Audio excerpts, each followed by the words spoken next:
ബാലയെ blackmail ചെയ്യുകയാണെന്ന ആരോപണത്തിന് മറുപടിയുമായി doctor Elizabeth Udayan കഴിഞ്ഞ ദിവസം ഫേസ്ബുക്കിൽ പങ്കുവച്ച കുറിപ്പിൽ ബാല കരൾ മാറ്റത്തിന് പണം കൊടുത്തത് നിയമവിരുദ്ധമാണെന്ന് എലിസബത്ത് ആരോപിച്ചിരുന്നു. അയാൾ കരളിന് പണം കൊടുത്തിട്ടുണ്ടെങ്കിൽ നിങ്ങൾക്ക് എന്താ എന്ന് ചോദിച്ചുകൊണ്ടുള്ള കമന്റിന് മറുപടി നൽകുകയാണ് എലിസബത്ത്. ബ്ലാക്ക്മെയിൽ ആണെങ്കിൽ തനിക്കെതിരെ കേസ് കൊടുക്കണം. 10 വർഷമോ അതിൽ കൂടുതലോ ജയിലിൽ കിടക്കാൻ താൻ തയ്യാറാണെന്നും എലിസബത്ത് പറഞ്ഞു. ഇത്രയും വർഷമായി എനിക്ക് സംഭവിച്ച കാര്യങ്ങൾ ഞാൻ പറയുന്നു. ഇപ്പോൾ അയാൾ എന്റെ ഭൂതകാലത്തെക്കുറിച്ചും എന്റെ വിഷാദ രോഗത്തെക്കുറിച്ചും പറയുമെന്ന് ഭീഷണിപ്പെടുത്തുന്നു. ഞാൻ അദ്ദേഹത്തിന് തെറ്റായ മരുന്ന് നൽകിയെന്നു പോലും പരോക്ഷമായി പറയുന്നു. അയാൾ ചെയ്യുന്നത് പോലെ ഞാൻ ആരുടെയും പേര് നേരിട്ട് പറഞ്ഞില്ല. പക്ഷെ ചെയ്തത് തെറ്റാണെങ്കിൽ ഞാൻ ജയിലിൽ പോകാൻ തയ്യാറാണ്. എന്നെ ജയിലിൽ നിന്ന് പുറത്തിറക്കാൻ പോലും ആരും വരില്ല.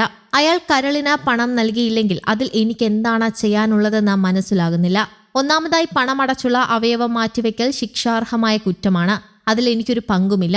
കൂടാതെ പലരും എന്നെ മോശമായി പലതവണ കമന്റ് ചെയ്തു. ഞാൻ മോശമാണെങ്കിൽ ആ സ്ത്രീയുടെ വീട്ടിലേക്ക് വരുമ്പോൾ എന്തിനാണ് അയാൾ പോലീസ് അകമ്പടിയോടെ വരുന്നത്? പോലീസ് സ്റ്റേഷനിൽ അവൾക്ക് ചായയും മറ്റും നൽകിയത് എന്തിനാണ്? എലിസബത്ത് ചോദിച്ചു. അദ്ദേഹത്തിന്റെ കുടുംബാംഗങ്ങളിലാരും കരൾ മാറ്റിവെക്കൽ സമയത്ത് ഒപ്പിട്ടില്ലായിരുന്നു. ഞാൻ ഒപ്പിടാൻ തയ്യാറായപ്പോൾ അവർ എന്നെ തടഞ്ഞു. അമ്മയുടെ സഹോദരിമാരെ അയച്ചു. മകനോ സഹോദരനോ ഇത്രയധികം വിലയേ ഉള്ളൂ. എന്റെ ഫേസ്ബുക്ക് പ്രൊഫൈൽ ഇതിനുശേഷം ഉണ്ടാകുമെന്ന് എനിക്കറിയില്ല. എന്തായാലും ഞാൻ എന്റെ അക്കൗണ്ട് ഡിലീറ്റ് ചെയ്യില്ല. അത് അവരുടെ ഭാഗത്തു നിന്നോ സർക്കാരിന്റെ ഭാഗത്തു നിന്നോ ഡിലീറ്റ് ചെയ്താലായി. ഒരു സ്ത്രീ എന്നെക്കുറിച്ച് മോശമായി കമന്റ് ചെയ്ത സ്ക്രീൻഷോട്ട് ഞാൻ ഇട്ടിട്ടുണ്ട്.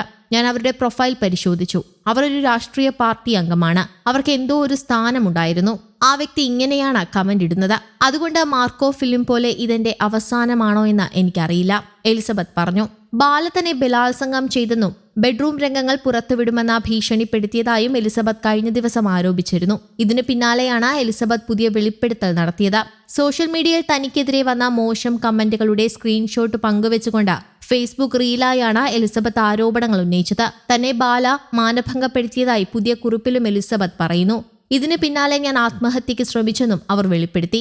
ബാലയുടെ കരൾ മാറ്റിവെക്കൽ ശസ്ത്രക്രിയയിലും എലിസബത്ത് സംശയം പ്രകടിപ്പിച്ചു.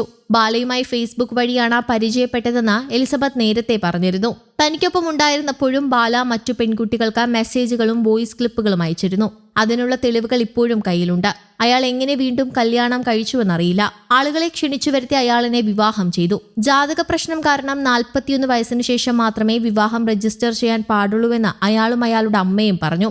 എന്നെയും എന്റെ കുടുംബത്തെയും അയാൾ മാനസികമായും ശാരീരികമായും പീഡിപ്പിക്കുകയാണ്. പഴയ അനുഭവങ്ങൾ ഉള്ളതുകൊണ്ട് അയാളെയും അയാളുടെ ഗുണ്ടകളെയും എനിക്ക് പേടിയാണ്.